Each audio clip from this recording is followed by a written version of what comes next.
네, 뉴욕 증시도 어닝 시즌이 다가오긴 마찬가지입니다. 기업 실적에 따라서 앞으로 증시 전망 어떨지 짚어보겠습니다. 이지호 기자 나와 있습니다.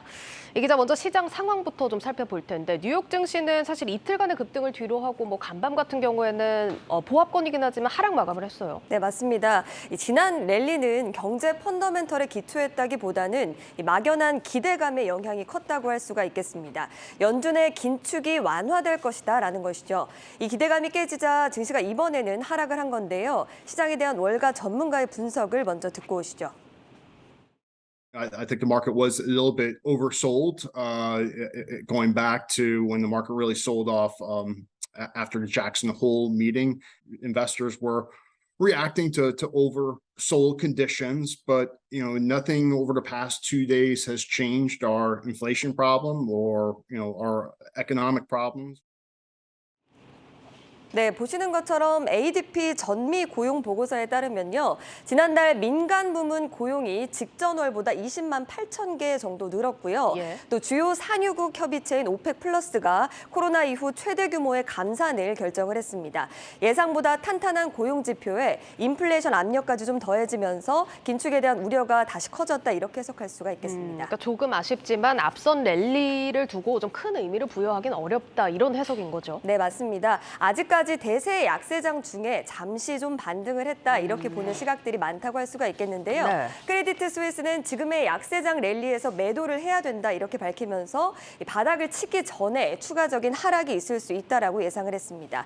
월가의 전설적인 투자자로 불리는 인물이죠. 아트캐신 UBS 이사 역시도 연준이 금리 인상을 멈출 것이라고 투자자들이 가정했기 때문에 일어난 랠리다 이렇게 분석을 했습니다. 일단 약세장 랠리라고 보는 시각이 많긴 한데 앞서서 인터뷰 보면은 과매도 랠리다 이런 진단도 나왔기 때문에 사실 약세장이 지속이 된다 해서 우려를 해야 될지 어떻게 좀 해석을 하는 게 좋을까요? 네, 앞서도 말씀해 주셨던 것처럼 이날 뉴욕 증시 하락하긴 했지만 폭이 그렇게 크지는 맞습니다. 않았죠. 네, 과매도 인식에 따른 저가 매수세가 좀 유입이 되고 있는 데다가 미국 주식 외에 대안이 마땅히 없다라는 심리가 작용하고 있는 겁니다.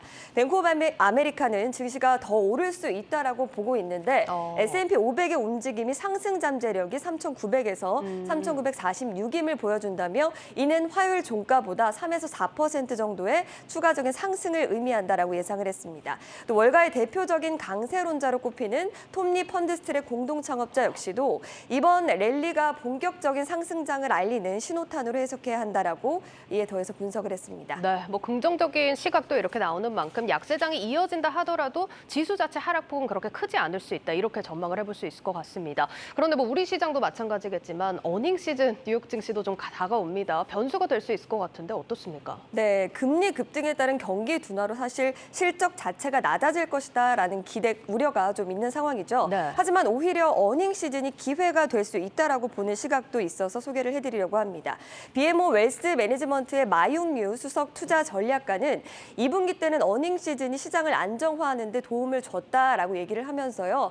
지금 시장에는 어닝 시즌이 시장을 안정화할 수 있는 희망이 있다라고 판단을 했습니다. 어쨌든 아직은 대세적인 반등을 기대하기는 이르다는 분석이 많기 때문에 앞서 증시 프리즘에서도 잠시 설명을 해주셨지만 기업들의 실적과 더불어서 이 가이던스 조정 폭을 좀 지켜볼 필요가 있겠습니다. 네, 이렇게 좋은 전망들 나온다니까 다행이긴 한데 투자자들 입장에서는 전략 짜기가 너무나 애매한 장입니다. 어떤 전략 나오고 있을까요, 월가에서는? 네. 일부 종목에 대해서는 좀 장기적인 전망을 믿고 저가 매수에 좀 고려를 해봐라 이런 조언을 내놓고 있습니다.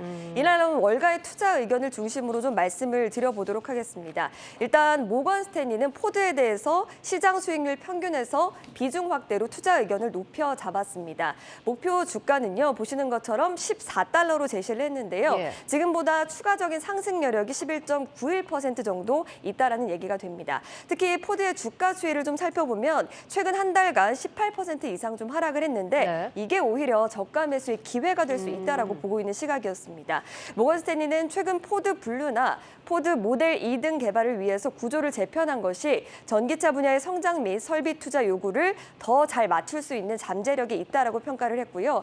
이에 더해서 앞으로 인플레이션 감축법이죠. IRA의 수혜도 기대된다고 내다봤습니다. 네, 전기차 관련해서는 확실히 감축법 수혜 여부에 따라서 좀 평가들이 달라지는 것 같고요. 포드 이외에 또 다른 종목들도 있을까요? 네, 몇 가지 종목이 더 있어서 소개를 해드리려고 합니다. 일단 모건 스탠리는 포드에 이어서 이어서 TSMC도 유망하다고 보고 있는데요. 네. 반도체 경기가 2023년 2분기에는 좀 회복이 될 것으로 보는데 이렇게 되면 주가가 하락한 폭보다 더 크게 뛸 것이라는 얘기입니다. 모건스탠리는 TSMC 주가가 올 들어서 빠르게 조정된 후 저평가되고 있다면서 이를 탑픽 종목으로 꼽고 네. 지금이 저가 매수할 기회라고 평가를 했습니다. 번스타인의 의견을 볼까요? 이 번스타인은 에어비앤비에 대해서 시장 수익 초과 의견으로 커버를 시작했고요. 2027년까지 서구에서 가장 큰 여행 플랫폼이 될 것으로 내다보고 있었습니다. 그러면서 지금은 에어비앤비 주식에 진입할 수 있는 매력적인 시점이고 여행 수요에 대한 부정적인 전망이 있더라도 에어비앤비는 상대적으로 좀 방어적인 위치에 있다 이렇게 평가를 했습니다. 네, 월가 분석 들어봤습니다. 고웨스트 이지우 기자였습니다.